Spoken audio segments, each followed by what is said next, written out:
Welcome to Peace, Love, Liberty Radio. And, you know, I've got a story here that I'm going to start with that should make William Wallace proud, assuming that William Wallace has any idea what is going on in the modern world. Of course, yes, I am talking about the actual freedom fighter, William Wallace, from Scottish lore and Scottish history, made most famous by Mr. Mel Gibson, and the battle cry, "They can take our land, but they can't take our freedom." Well, on September 18th, some people in Scotland might wind up telling the Queen, "You can't have our land, but we want our freedom." That is, if the majority of people who show up to the polls on September 18th in Scotland answer yes to the following question: should Scotland be an independent country? And while there are many reasons that people should vote yes, and there are reasons that people should vote no, some of those on both sides are legitimate, some I would say are not. Well, apparently the election is now too close to call.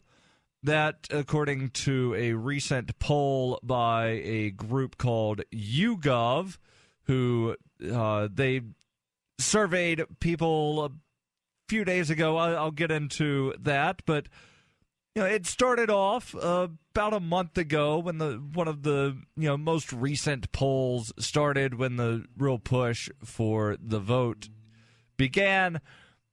There was like a 22-point deficit that the supporters of Scottish independence had to overcome, and now, at least according to one poll, they are within the margin of error.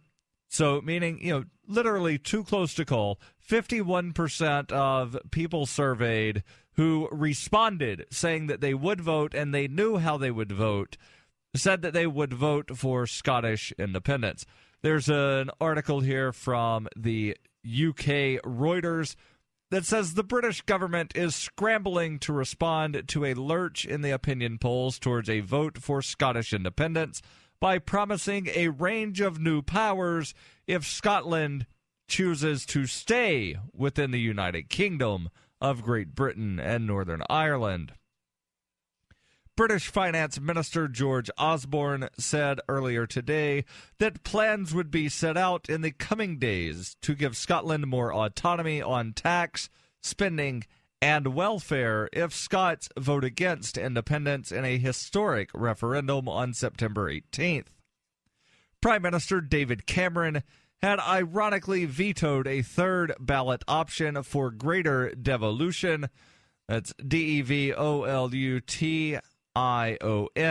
Basically, what we in the States would call states' rights, meaning less central control, more power at the local level.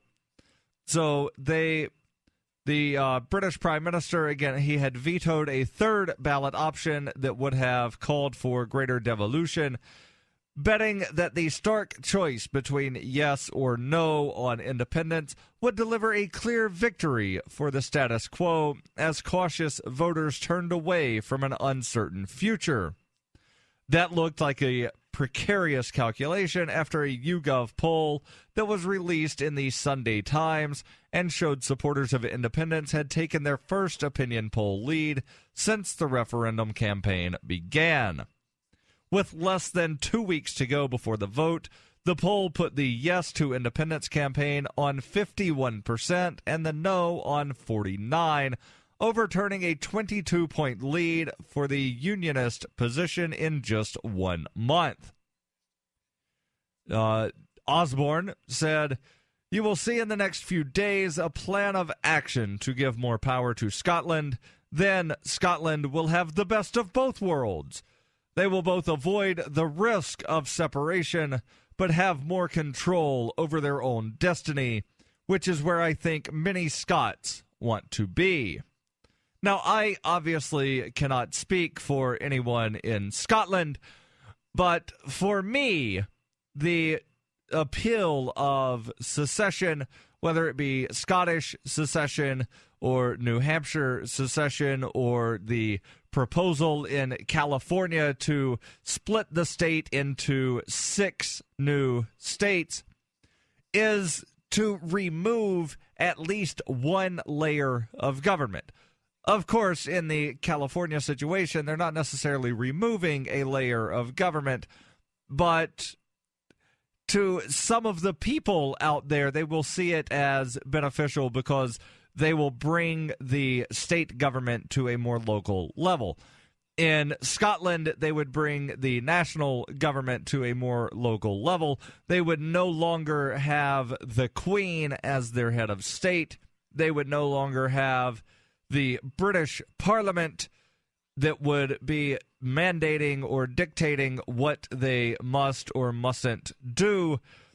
But apparently, the finance minister, George Osborne, thinks that by giving them a little bit more power at home, that will somehow appease them and, sort of convince them that secession is a bad thing. Although, of course, I have noticed that no one is throwing around the S word for the Scottish situation here. And it's also not made very clear whether or not Scotland would be fully independent from the British government like the United States of America, or if Scotland would wind up being quasi-independent like Canada or Australia. Now, for my Canadian friends, I know you don't like being reminded that Canada isn't really independent. I know you don't like being reminded that you are technically still British, but your head of state is still the Queen of England, and that makes you just as much a subject of the British Crown as someone living in London, England, is a subject of the British Crown. Now, what I would really like to see, and not just for Scotland, but also for Canada and England and Wales and Northern Ireland and regular Ireland and Guam and every other entity around the world, I would love to see all of those governments just go away. What I would love to see, as with the upcoming vote in Scotland, to where people get to check a box, yes or no, on becoming an independent country, I would prefer to see the language say, do you want to be a subject of the Queen of England? And anyone voting, no, I do not want to be a subject of the Queen of England, would no longer be under the guise of protection of the Queen of England, would no longer be a British citizen. But they would not be expelled from the island on which they live. They would be allowed to stay. So what I would love to see is that every man, woman, and child who is capable of making such a decision be able to make a very well-known, expressed consent sort of decision about which government, if any, they wish to be a part of. Most likely, and I'm one of these people. I don't necessarily want there to be a government. I definitely don't want there to be a coercive government. But if there was a government that, presided over some sort of voluntarist sort of community, and again, community does not necessarily need to be geographically located, but if there was a voluntarist government, I would most likely sign my name to voluntarily be part of said government. There's more. Stay tuned.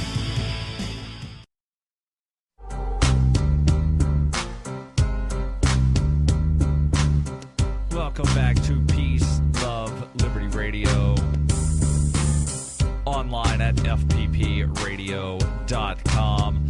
I'll get back to the story here from Reuters about Scottish independence in just a moment. But first, I want to make sure that I tell you about some of the ways that you can listen to this show. Obviously, if you're listening, you know that you can find those options at fppradio.com. But did you know that if you have what Michael Dean refers to as a chromed robot turd, i.e. a smartphone, then you can download an app called iHeartRadio, and anywhere in the world with some sort of internet or data connection, you can listen to this show. And you don't need a computer, although I guess technically a smartphone is kind of like a computer now, isn't it? But it does not require, like a laptop or a desktop. You can just, use the iHeartRadio app. And this is not the only quality Liberty program that you can find on iHeartRadio. You can also find Free Talk Live, Derek J's Peace News Now, The Angel Clark Show, and my daily 5-minute newscast, FPP Radio News. All of that and more at iHeartRadio. And I have a handy little quick short URL that you can go to. It's iheart.fppradio.com. That's iheart.fppradio.com. So back to the article here from Reuters. The British finance minister apparently has determined that, we're going to try to bribe the Scottish voters into staying part of our union. So we will devise a plan by where we give them a little bit more power. He says, quote, more tax-raising powers, much greater fiscal autonomy, more control over public expenditure, more control over welfare rates, and a host of other changes, end quote. Osborne said the changes being agreed to by all three major parties in the British Parliament would be put into effect the moment there was a no vote in the referendum. Now, just real quick, I want to emphasize something in the first part of that sentence. All three major parties in the British Parliament. Yes, the Brits have three major parties in their parliament. I believe they are currently represented by at least 6 different political parties in their parliament, and that stands at a very stark contrast from the whopping 2 that we have in the House of Representatives here in the good old USA. Land of the free, right? But you only get 2 choices when it comes to political offices, whereby, the tyrannical Brits, and I use the term tongue-in-cheek, tyrannical, because I believe that, all governments are tyrannical. It's just a matter of degrees. But in Great Britain, they have many more parties, and they use a very similar election system where, it's this thing called first past the post, meaning the person with the plurality of votes winds up getting elected. They have things that are similar to congressional districts in which their representatives are elected from. But because all of the parties have the same path to the ballot, none of the parties get special treatment, then you actually wind up getting more parties that get represented in Parliament, or in the U.S. would wind up being Congress. But I digress, and let's get back to the story. His comments echo those of former British Prime Minister and opposition Labour Party lawmaker Gordon Brown, who said on Friday he would spearhead a push for Scotland to gain more powers if it voted against independence. All 3 major British political parties have already set out differing proposals on extra powers for Scotland if independence is rejected. Former Finance Minister Alistair Darling, who is leading the pro-union Better Together campaign, said the upcoming plans would not go beyond these. Quote, What is being announced this week is simply the timetable, the procedure for implementing them, and when I think people will want to know. The article continues. It says, Scotland already enjoys a large measure of devolution, having had its own parliament since 1999, with the power to legislate its policy areas, or rather to legislate policy in areas such as education, health, the environment, housing, and justice. Further devolution, often referred to as a Devo Max, could see all powers handed over to Scotland except defence and foreign affairs. Polls have previously shown many Scots would favour this over outright independence, and Scottish First Minister Alex Salmond has unsuccessfully pushed to have it as an option on the referendum ballot. So the guy who is advocating secession from the United Kingdom of Great Britain and Northern Ireland for the nation of Scotland appears to favor some sense of autonomy within the UK as opposed to, complete independence. But with that not being an option, I wonder if this is some sort of ploy to wind up saying, well, listen, we're going to give you what you guys wanted.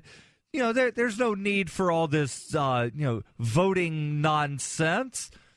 Just vote no. Everybody that supports independence, just vote no, and we'll give you a little bit more power. That's really what you want, is a little bit more power, right? You just want a little bit. We'll give you a little bit. You just want a little bit. But I don't really know how this is going to turn out. I don't know if, this is going to wind up being good for the people of Scotland. But I do think that the people of Scotland and the people of Wales and, again, every other nation in the world, and by nation, I don't just mean the things that are recognized of, oh, yes, we definitely know where the border is between Wales and England. When I use the term nation, I use it to mean cultural nations. So the people in the northeastern part of the United States of America have a distinct culture from the people in Southern California, or the people in northern Washington, or the people in Alaska. So just because all of it is under one central authority does not make it one nation. It makes it one country, but not one nation. So I think that all people, again, should have the ability to decide for themselves which, if any, government it is that they, wind up owing allegiance to. And I don't even like that term, because we are told this lie that governments exist with the consent of the governed.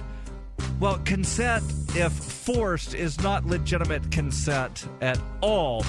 So to say that someone owes allegiance is to say that they are obligated to give consent, and that's just not true. People should be able to withdraw consent from any government at any time. Stay tuned.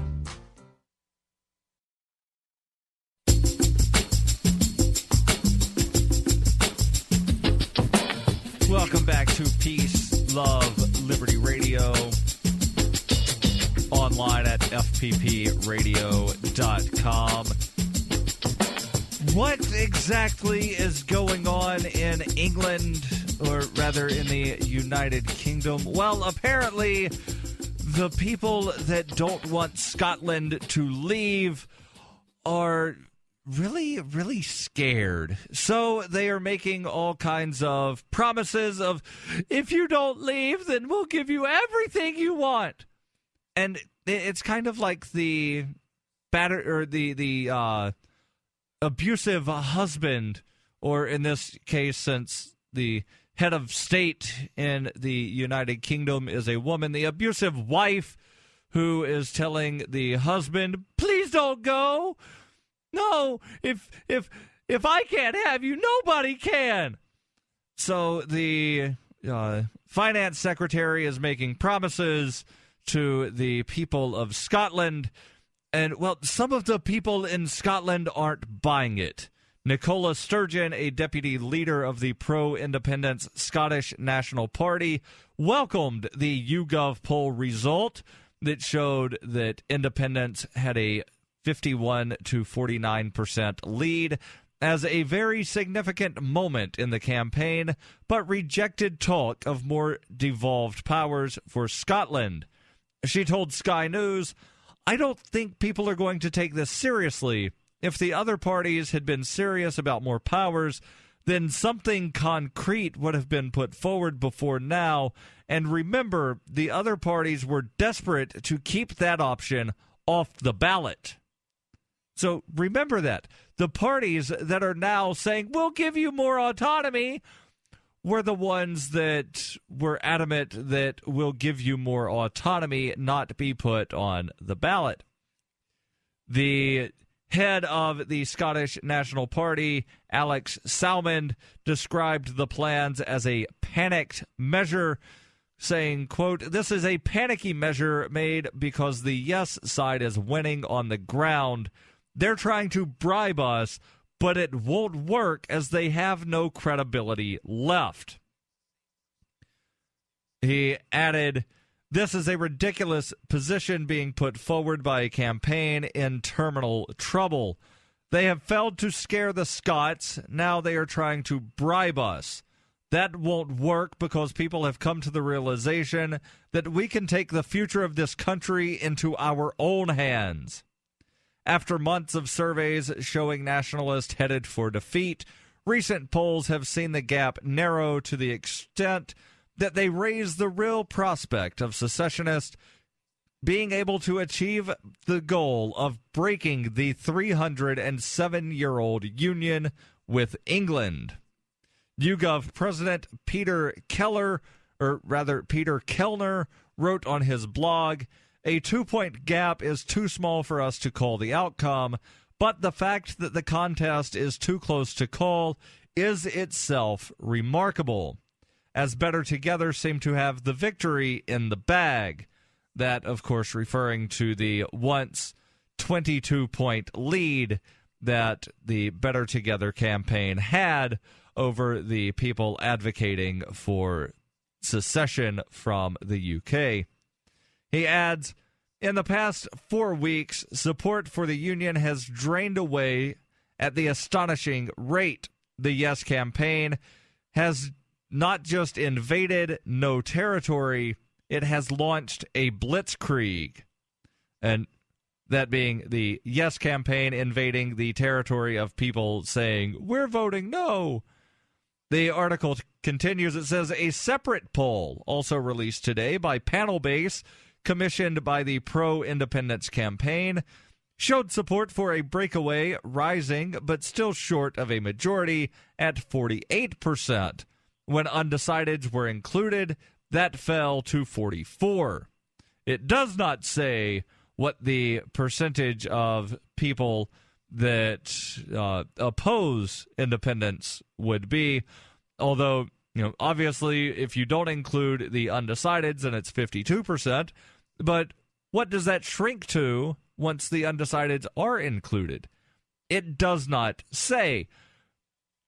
Possibly below majority, so it's still, I would say that it's definitely within the realm of possibility that Scotland, or rather the voters of Scotland, could decide or a majority of voters could decide that the entire country would leave the United Kingdom of Great Britain and Northern Ireland.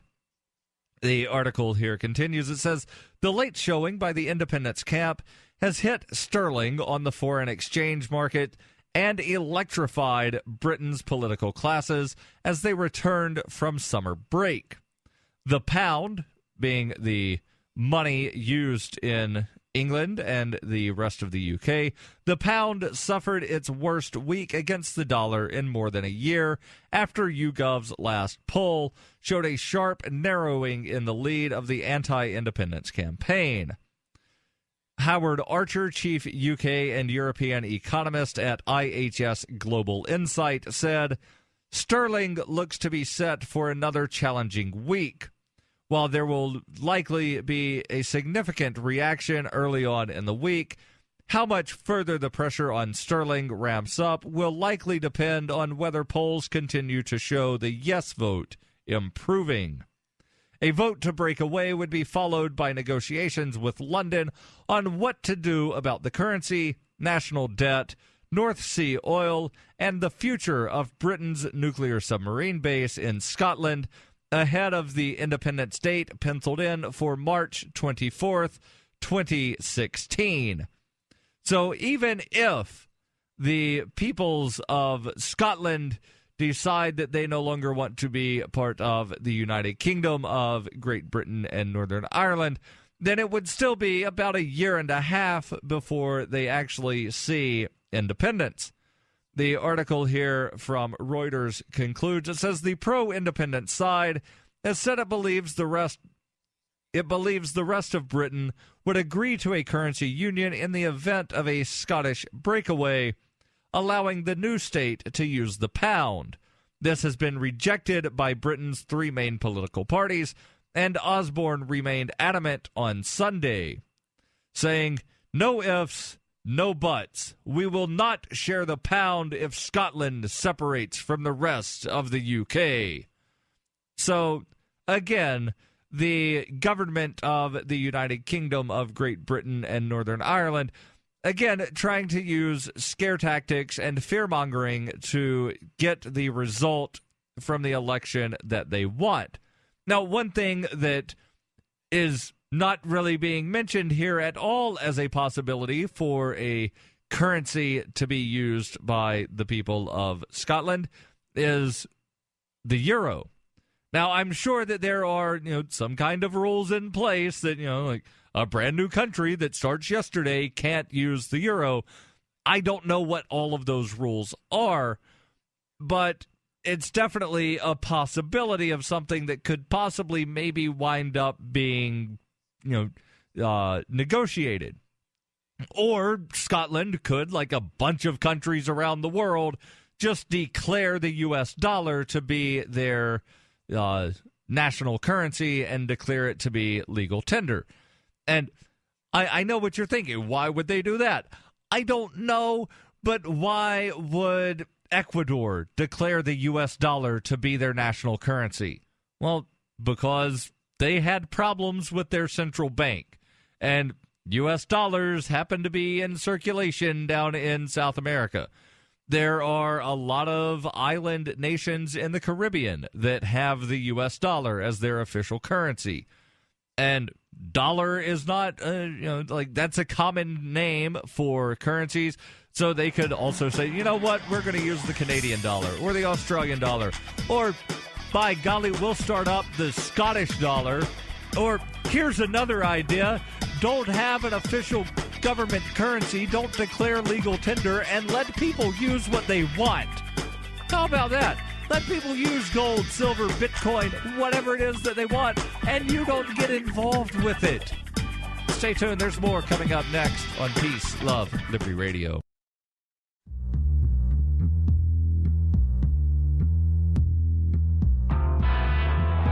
Welcome back to Peace, Love, Liberty Radio. Online at fppradio.com. Now, I've got a couple of stories that I will end this first hour on. But first, I want to make sure that I tell you about some ways that you can get Bitcoin. You can head over to coinbase.fppradio.com. Get set up with a Coinbase account. And Coinbase, unlike a lot of other web wallets, they actually insure your Bitcoin against hackers. So they've got an insurance thing from an insurance company called Aon, that's AON. And if somebody hacks into your account, then they will insure you for, there's a certain level that they wind up having, and I forget the exact amount, but they keep most of your Bitcoin stored offline, which means that even if somebody does hack into your account, they're not going to be able to get very much of your Bitcoin right away anyways. So Coinbase is very secure. They've got this super duper encryption that I don't even pretend to understand. But they also allow you, instead of just being able to connect a bank account and buy and sell almost instantaneously with only a 1% fee plus a 15-cent bank transfer fee, they also allow you to use their merchant services for free. And that's free for the first $1 million worth of transactions. So if you run a small business, then you're pretty much using Coinbase's services for free. The insurance is provided for free. And they have so many other features I can't even begin to get into without making an entire segment just about Coinbase. But go check them out. I've been using them for a while. There are a lot of large companies that trust Coinbase, Overstock.com being one of them. Budweiser announced recently that for some summer concert series that they would be accepting Bitcoin using Coinbase. And there's about 25 or 30,000 other businesses that trust Coinbase as well, and over 1 million consumer wallets. So get started at coinbase.fppradio.com. So I've got an odd story from the EFF, or not really odd, but the EFF and the ACLU, they demolish the "it's just metadata" claim by the NSA. But before I get into that, I've got a really unusual story out of Seattle where the police are actually announcing publicly that they are using agents provocateur. What is this exactly? Well, there's a story here from King5.com. That's one of the television stations up there in Seattle. It's the NBC affiliate. They posted the story last week, just before the NFL season began. It said undercover law enforcement officers will be outfitted in opposing team jerseys for all Seattle home games at CenturyLink Field this season, including the opening game against the Green Bay Packers, and that game was Thursday night. It said the undercover police officers will help quickly detect fans exhibiting unruly and inconsiderate behavior. And the story goes on to say, if you're a season ticket holder and you let somebody borrow your ticket, you are responsible for their behavior. But the thing that really gets me is the fact that the police, instead of just going undercover to a football game to try to find unruly fans, they are going dressed as fans for the opposing team. Meaning that they are going with the intent to antagonize and provoke a reaction from people so that they can then say, we arrested the people that were causing problems and taunting visiting fans. No, you didn't. You created people that were taunting the visiting fans. It's just like a lot of the stories down in, I've heard stories out of Florida and all over the country, but the one in Florida is the one that really sort of sticks in my head, where an undercover cop went into some high school, started flirting with the valedictorian, and after several months of trying to get this person to buy cannabis, offered sexual favors if the soon-to-be valedictorian would buy a small amount of weed.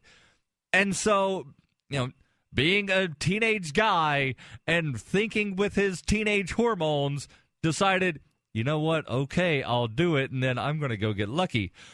And he wound up getting arrested because it wasn't a new student. It wasn't somebody that was actually into him. It was an undercover police officer who then proudly proclaimed, we found students that were buying drugs. No, you created students buying drugs and then you arrested them. You created criminals. So that's what they're doing here in Seattle, is they're creating unruly fans so that they can then say, we found the unruly fans. If you really want to find the unruly fans without antagonizing them, you go wearing a Seahawks jersey. Nobody at a Seahawks home game dressed in a Seahawks jersey is going to antagonize a Seahawks fan. They're not going to start a fight with another Seahawks fan. They will start something with somebody from the other team, especially if that person's sitting in their section and all these other things that people do to taunt and antagonize and try to provoke a response. So, we go from the police openly admitting to being agents provocateur to the NSA claiming it's just metadata. It's just metadata. Well, the EFF, that's the Electronic Frontier Foundation, in late August, along with the ACLU, filed an amicus brief in the high-profile lawsuit of Clayman v. Obama that challenges mass surveillance, arguing that Americans' telephone metadata deserves the highest protection of the Fourth Amendment.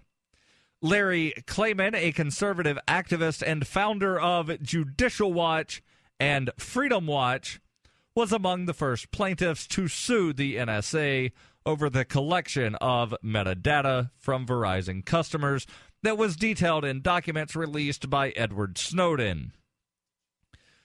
And skipping down here a little bit, says in the new amicus brief filed in the case, the EFF and ACLU lawyers repudiate arguments by U.S. officials that the records are just metadata and therefore not as sensitive as the contents of phone calls.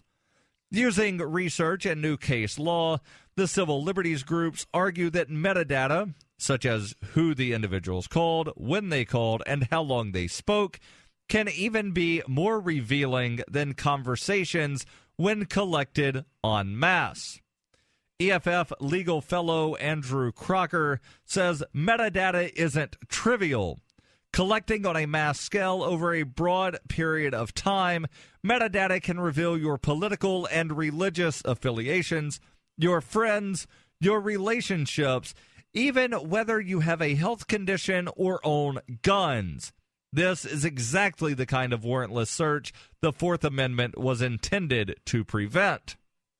The brief explains that changes in technology, as well as the government's move from targeted mass surveillance, mean that the holding of the 1979 Supreme Court case of Smith v.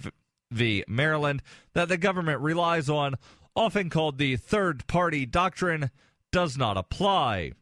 Instead, the EFF and ACLU point to a series of recent decisions, including the Supreme Court case the Supreme Court decision in the case of United States v. Jones and Riley v. California, those from 2012 and 2014, respectively, in which judges ruled in favor of requiring a warrant for electronic search and seizures. ACLU attorney Alex Abdo says dragnet surveillance is and has always been illegal in the United States. Our country's founders rebelled against the overbroad searches and seizures, and they would have been aghast to see the liberties they fought hard to enshrine into our Constitution sacrificed in the name of security, as even the president himself has recognized we can keep the nation safe without surrendering our privacy. Stay tuned to Peace, Love, Liberty Radio. There's more coming up in hour number 2. And, of course, you can find this show and all of the archives online at fppradio.com.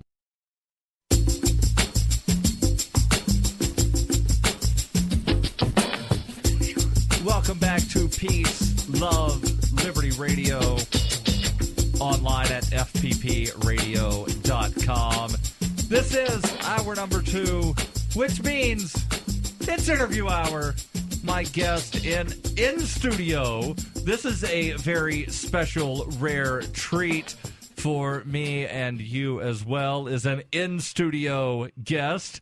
My in-studio guest is Chris Rietmann, who I keep wanting to pronounce the last name Rietmann because it just sounds so good, especially, since you've got this sheriff campaign that's kind of going, and, a campaign ad that says, Chris Rietmann is the right man for the job would just sound so good. But nonetheless, you're not changing the pronunciation of your name. So, Chris Rietmann. Chris, thanks for being in studio.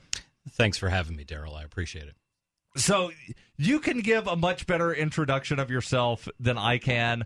I mentioned, you've got the sheriff campaign thing that's kind of going on. We'll get into that, what's going on with that, because you've turned in petitions, but you might not know whether or not you're on the ballot for about another week and a half.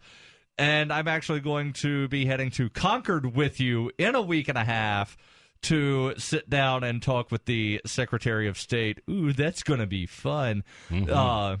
So you promote this thing. I am guessing you did not come up with the idea of the sensible sheriff or constitutional sheriff, but we'll definitely talk about that. So, who are you and how did you get into this whole thing? Certainly. Again, thanks for having me on, Darryl. I think I came into Liberty pretty late in life. I had always been a rank-and-file conservative. I would say a neocon at many points, and just kind of towed the Republican line. That all changed as I started to look for alternatives after 2 terms of George Bush, and then looking at what Barack Obama was standing for, and just kind of expanded my ideas, my openness to look at fresh ideas, and that had me interested in Ron Paul. So if, as many of us, Ron Paul I would definitely credit with opening my eyes to the ideas of liberty and sound economy and things like that. Which one of his campaigns was it that got your attention? Was it the 2008 or the 2012? 2012. Okay. Yeah. 2008, I still have my head in the sand.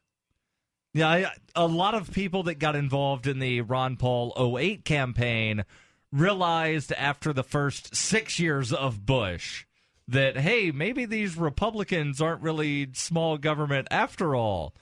And I think I realized, now, in 1999 is when I first heard the word libertarian. I was like, oh, let me go check this out, and took the little quiz online, and it said I am one, so I decided, okay, I am one. And from there, I've progressed, but I always sort of thought that, Republicans are slightly better than Democrats. And then after about, 4 or 5 years of Bush, it was like, yeah, no, they're not. Here you've got this Republican in the White House. You've got a Republican in the Republicans control the House. Republicans control the Senate. And there's no smaller government coming around. In fact, it was quite the opposite. Now, of the years that I've been politically aware, which I would say would be probably from like the mid-90s. I started kind of paying attention in the early 90s when I was about 14. The 1992 election, I was pulling for Ross Perot.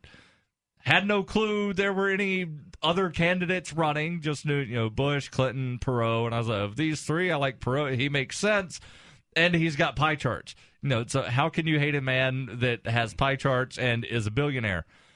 And so in like the mid-90s, when the Republicans took over the House and the Senate, and there was a Democrat in the White House, that, of all weird sort of combinations of, like the most efficient form of government at the federal level, and I don't want them to be efficient, but that seems to be the best, because then the Republicans really do have a check on the Democrats, and not this weird sort of thing that they've got now to where, the Democrats basically will ram whatever they want through the House because John Boehner has no balls, and I didn't really expect otherwise because, he's a Republican and Republicans don't really have balls, nor do Democrats.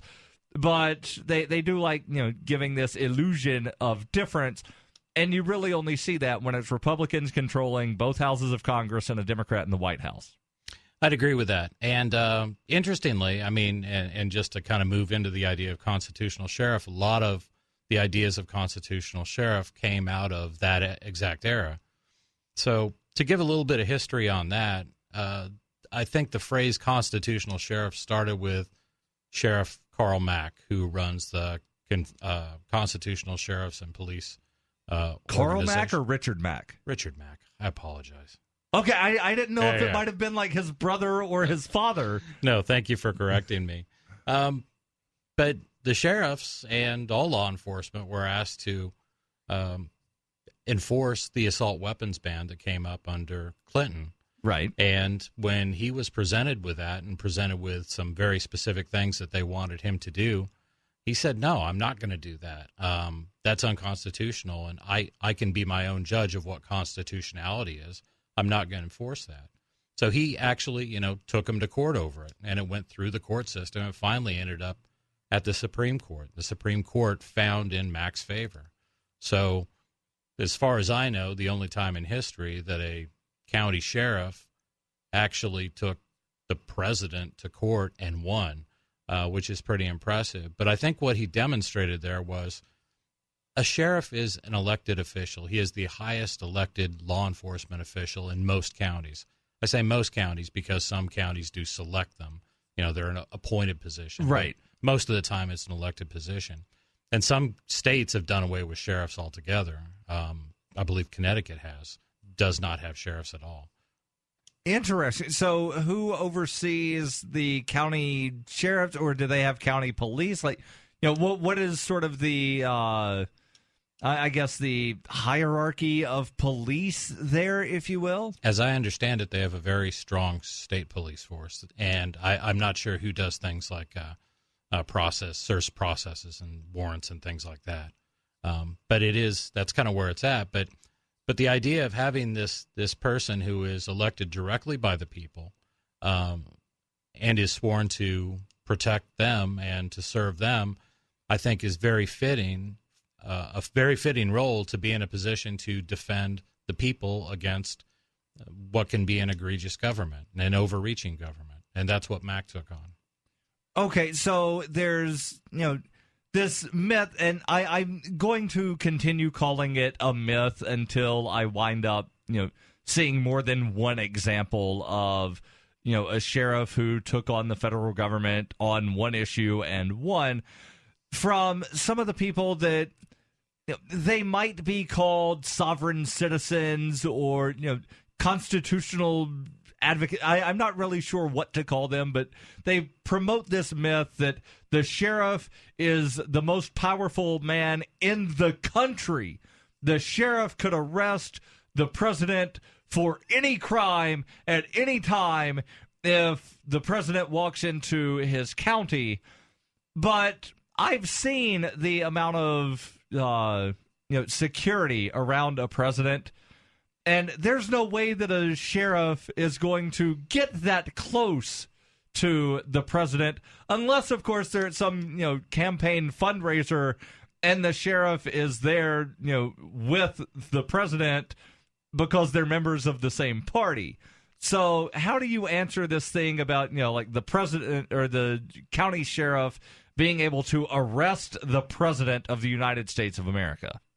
Well, as I approach the position of sheriff, I'd like to keep a little reality around it. There's a lot of things that they can do, but I wouldn't put that at the top of my list of things to do. Okay, so I that still doesn't really answer the question, and I'm glad you went ahead and held off. I want your answer when we come back in the next segment about, how could a county sheriff arrest the president? Or how could the county sheriff arrest all of the federal agents for coming in his county? Stay tuned.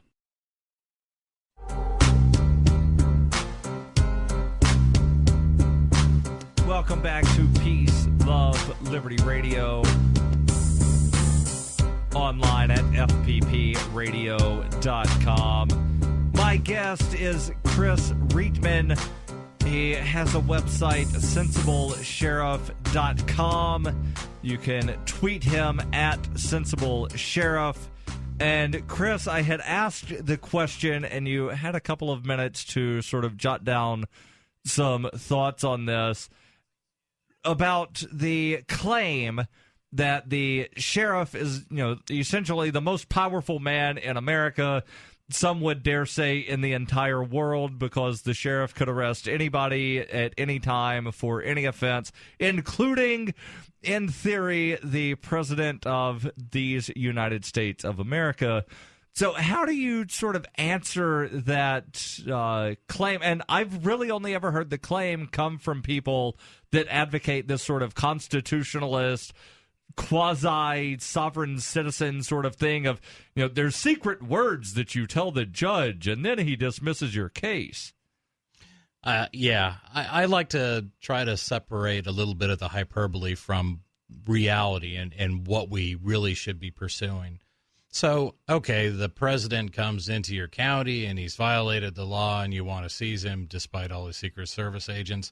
Is that really a good use of your time? And what's the expected outcome of something like that? It's ridiculous. So I get where those people are coming from, but I like to be a little bit more pragmatic about my approach. And I wouldn't really focus on, the leaders of government and things like that do consistently violate our rights and violate the law, but protecting the people from their actions.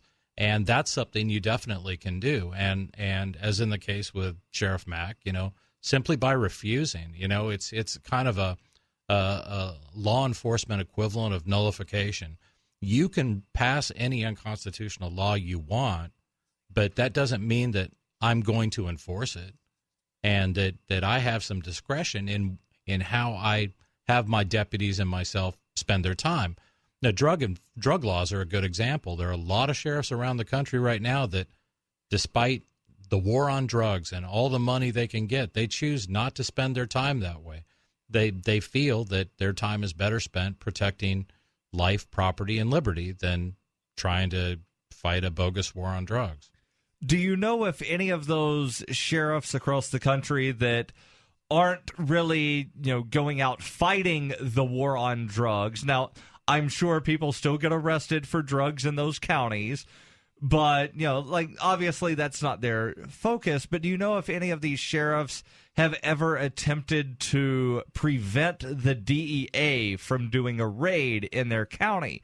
And Keene, New Hampshire recently had the raid where the DEA, it was the day that the DEA raided places in, 25 states across the country. Yes. Places that had at one time sold things that were now on the Schedule 1 of controlled substances, specifically the synthetic cannabinoids that are called spice and other things that I forget, what sort of chemical compound is in them, but they call them the bath salts. So, the DEA came in and they raided this store, took all of the pipes and other smoking devices that they had, and now they're saying we will never give this stuff back, and they've got one of these, civil asset forfeiture claims against the property. So it's Department of, or the Drug Enforcement Agency versus glass pipe. And the owner of the store can file some kind of paper to be like, yeah, that glass pipe used to belong to me. I'm going to go be the, spokesman on behalf of glass pipe. So have you ever heard of a sheriff preventing the DEA from coming in to do one of these raids?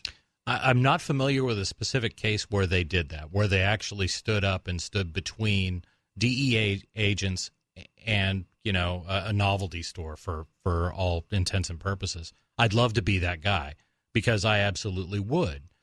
I would stand between them, physically stand between them. That's what they need to do. I think a lot more are, again, pursuing that tact of, I'm not going to support it. I'm not, because what did you see when you saw Fat Stuff got raided? You didn't just see DEA agents. You also saw, were there state police there? Were there county sheriffs? Were there city police? You saw all these different agencies that provide support, because the federal agencies really are not that sizable. We get this feeling that there's, millions of DEA agents running around out there. There aren't. What they have to rely on is the support of local law enforcement. And if we can start taking the support back, that makes it much more difficult for them to perform these unconstitutional actions. And one of the things that I pursued, and I didn't get a lot into my history, but I'm originally from Oregon. I was in the military. I lived in Maryland and Pennsylvania, and I finally moved up here to New Hampshire. But when I was in Pennsylvania, I pursued with my town and then with the county the idea of a Second Amendment Protection Act, which is model legislation that I got from the 10th Amendment Center, which I also support. So the Second Amendment Protection Act is what you're calling it. I believe legislation passed in Montana and Tennessee that was called the Firearm Freedom Act. Similar. I believe it's based on the same model saying that legislation. Any firearm, built, manufactured, sold, and used within this jurisdiction is not under the purview of the federal government. Correct, but there's one other aspect of that I really liked, and this is kind of what I've been thinking about this as running for sheriff too, is that part of that model legislation says that we as a town will not fund any attempts by the federal government. We will not provide material support or anything else if they come in to seize guns based on laws that we recognize, we the people of my town down there recognize as being unconstitutional. So again, it goes back to that, sort of clipping the wings of the bird, and it's a lot of what's going on with the NSA and a lot of other things.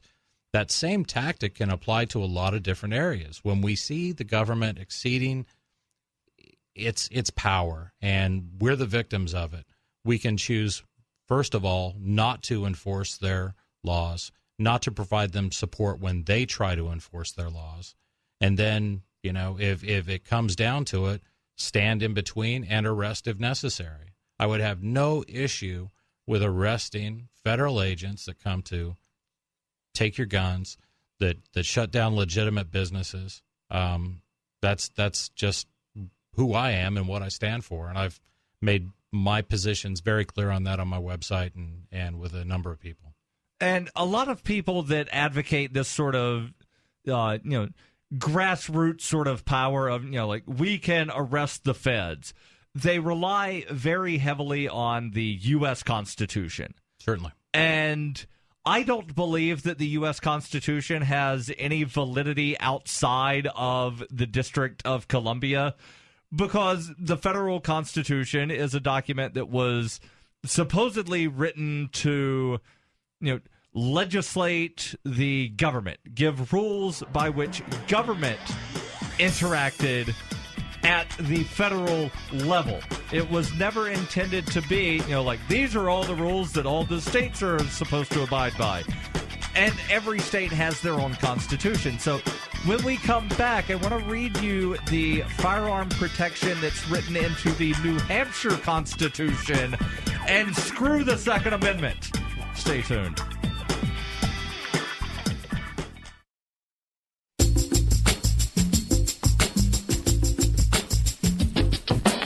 Welcome back to Peace, Love, Liberty Radio. Online at fppradio.com. We'll get back to Chris in just a moment, but first, I want to make sure that I tell you about Roberts and Roberts Brokerage. Since 1977, Roberts and Roberts Brokerage has been a trusted source for buying and selling your investment-grade precious metals. Give them a call. They can give you all kinds of advice on buying physical metals, which is what I highly recommend. They also can do something to where they, have you invest in silver as part of an IRA. I don't understand it. They do. But, of course, they'll tell you if you're buying gold or silver, then you want the stuff you can put your hands on. So give them a call at 800-874-9760.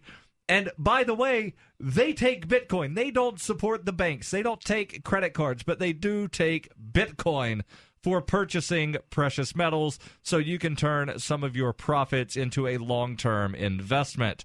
Again, Roberts and Roberts Brokerage, 800-874-9760. 60. So we were talking a little bit of Constitution in the last segment, and I really like the wording, assuming that I'm going to like wording that was created by a government to sort of regulate what the government can do. I really like the wording of the New Hampshire State Constitution, Part 1, Article 2A, the bearing of arms. And by the headline there, it would make it sound like, you're not required to wear sleeves. Well, it actually says all persons have the right to keep and bear arms in defense of themselves, their families, their property, and the state. Now, I could do away with the last three words of this article here, but it's very clear that all persons have the right to keep and bear arms in defense of, whether it be themselves, their family, or their property. And that is much more clear and concise than what the federal Constitution's Second Amendment states. And again, if you are one of these people that believes in the original intent of the Constitution, the original intent was never for the U.S. Constitution to apply at the state and local levels. It was only to apply to the federal government.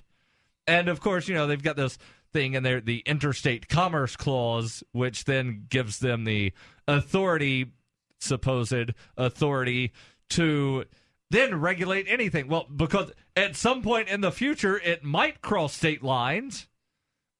Yeah, I don't think that was, to talk about the Interstate Commerce Clause, I think what is my understanding of the Constitution is that was to ensure that states would not enact laws that would make it prohibitive for one state to trade with another. So I think there were a lot of intentions there. The real issue has been what's happened in the courts and very, I think, progressive interpretations of the Constitution. Oh, right. There was the one lawsuit, I forget the name of it, but it was decided by the Supreme Court that someone growing their own wheat was, violating the rights of farmers who were, selling wheat to bread companies because, you're growing your own, which means you're not going to buy bread, which means you're affecting interstate commerce. Yeah. So you can't grow your own garden.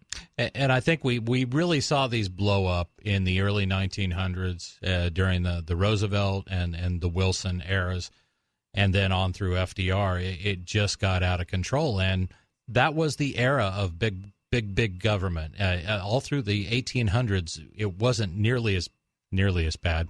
We had our black marks during that, absolutely. Right, because it was the late 1800s when the whole concept of corporate personhood came about. Certainly.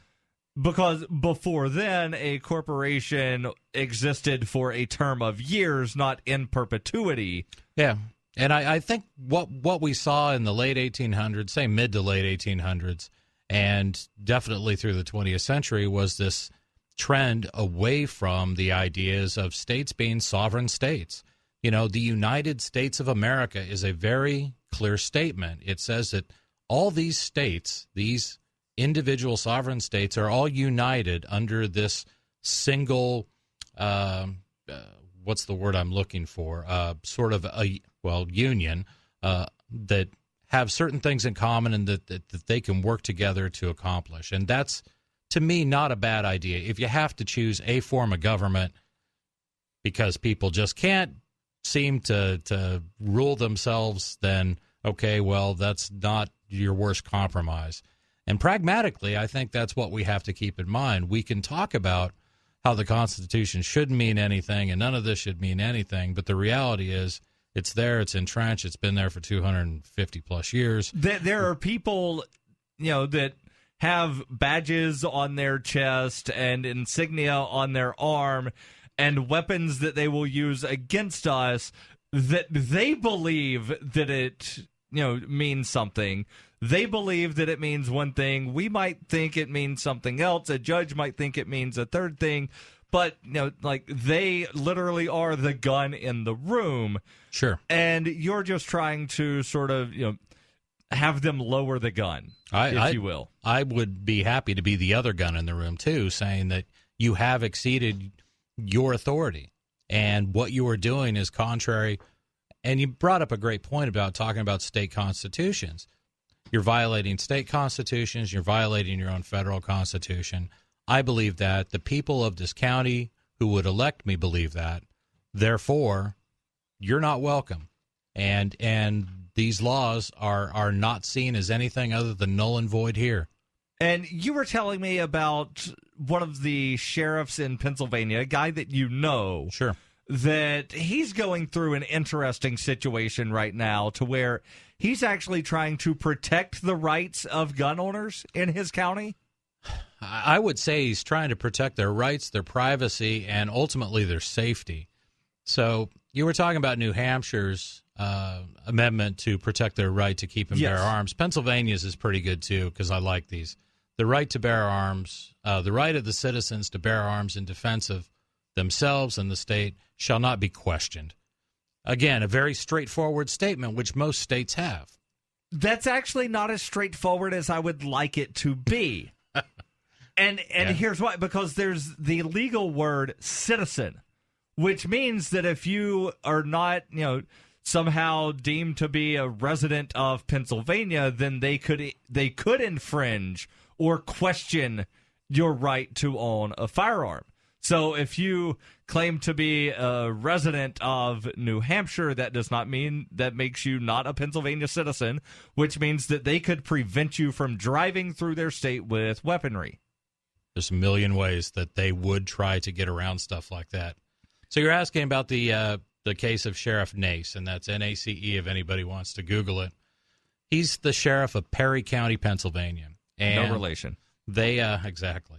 They had an audit from their county auditors came in, and they were looking through everything, and they said, we would really be curious, and we'd like to take a look at all the people that have ever applied for concealed weapons permits, and in Pennsylvania it's called a license to carry. We'd like that information.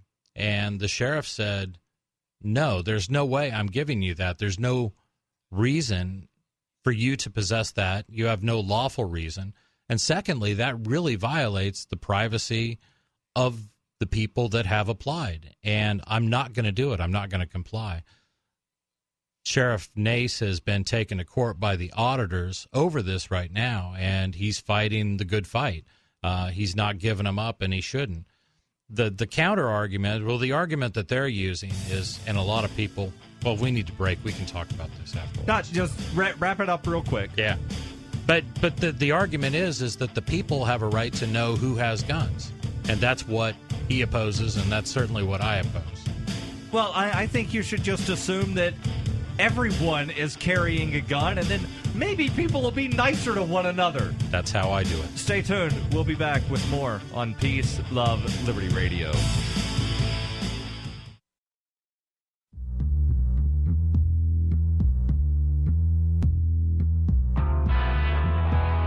Welcome back to Peace, Love, Liberty Radio.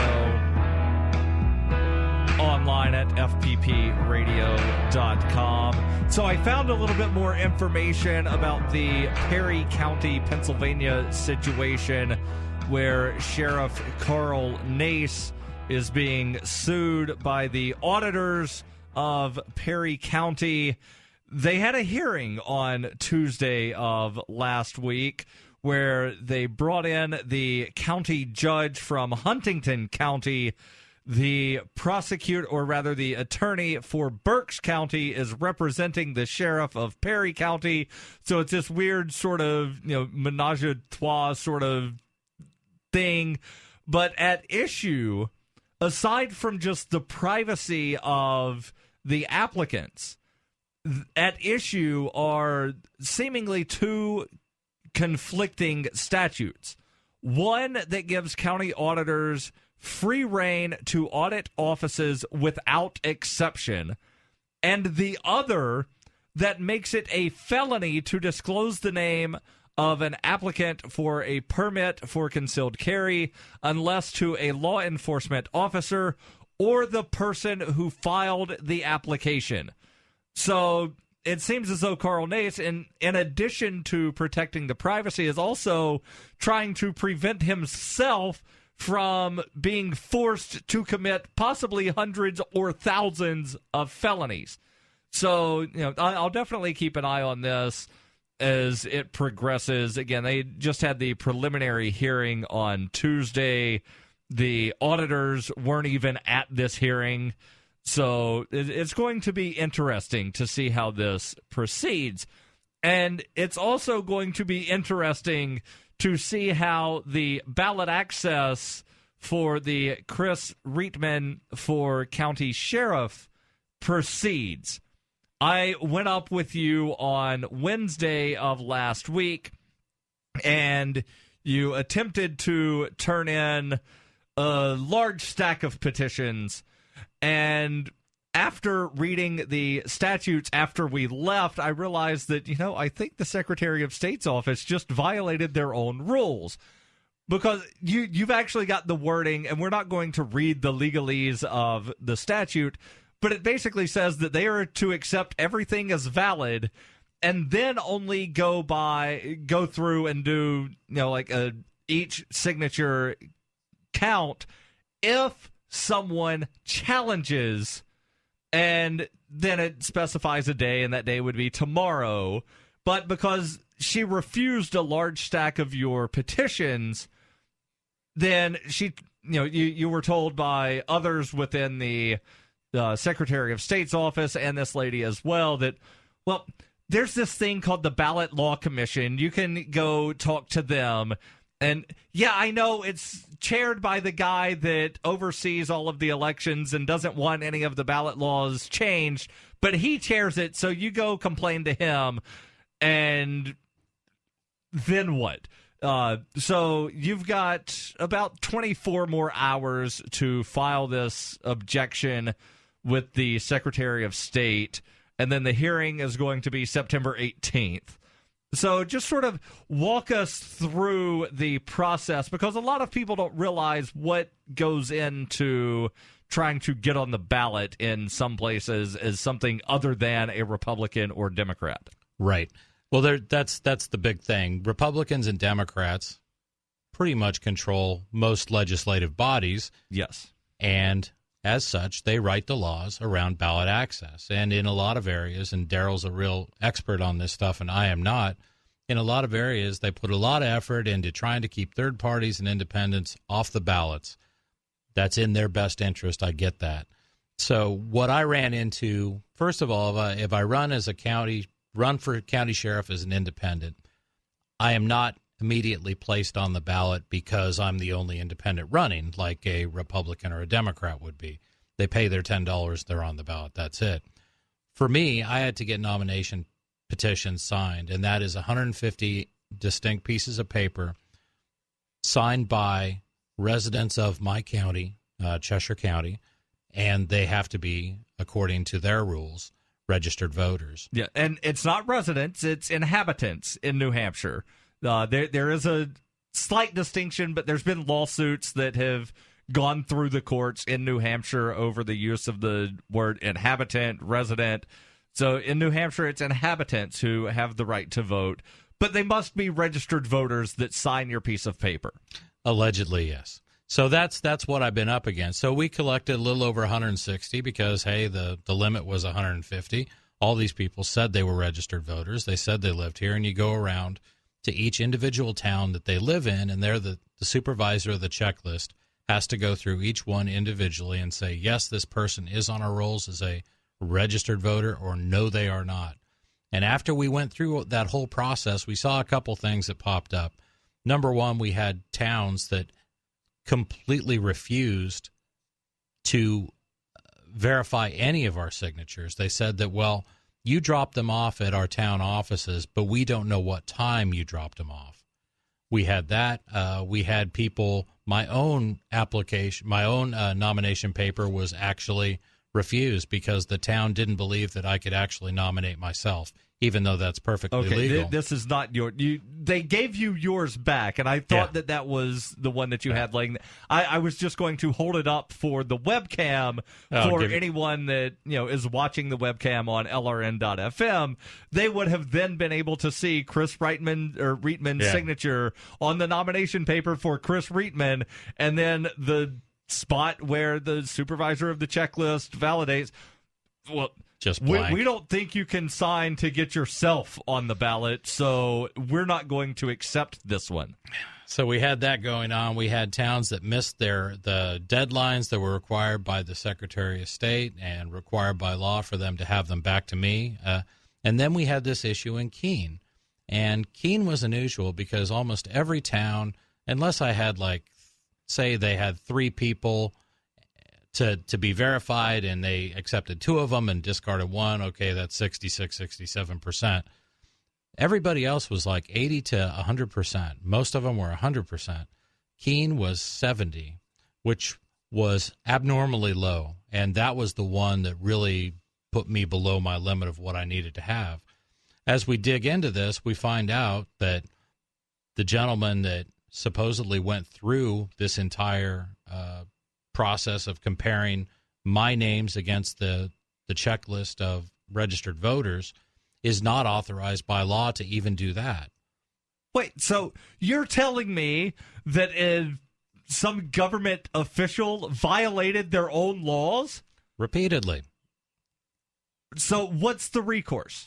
That's a good question. And go talk to the Ballot Law Commission. Exactly. Your only recourse is to go talk to the Ballot Law Commission, which somewhere says that theirs is the last place you can ever argue this, and it cannot even be taken before the courts, which I find interesting. Yes. So I will go before I think somebody should challenge that in the courts. Yes, I agree, too. So it's interesting that this whole run for sheriff, which I am very sincere about, I'm not doing this as a paper candidate. I'm not doing this because I don't care. I feel very strongly about that role, and I want to perform it. I think I'd be very good. But it may evolve into a whole separate thing, which is about ballot access law. And the Republican is such a horrible candidate that he was asking you to withdraw because he thought that you were going to hurt him. I got back channel messages from the Republican leadership in Cheshire County begging me to drop out of the race before I ensured that the Democrat would win. That came from a couple different sources. It was interesting. I was also getting invited to many Republican events by Republicans, rank and file Republicans. Hold on. So you've got the leadership of the county party asking you to withdraw, but yet the rank and file were putting on events and asking you to attend. Correct. Yes, over and over, which is interesting. And that what it really told me is that the message that I have been promoting, which is, really standing between the people and the government, whether it's state government, whether it's federal government, when they overreach, I am unwavering on gun crime. I preach accountability. I want to see every cop wearing body cameras. I want to look to the constitutions first, as opposed to looking at the law first, which is what they do. And I want to fight militarization. These are things I talked about it, and they really resounded with the Republicans. Well, Chris, hopefully you keep us posted on the ballot law challenges. I'll definitely be there with you September 18th in front of the Ballot Law Commission. You can find out more about Chris at sensiblesheriff.com. And, of course, as always, the archives of this show at fppradio.com.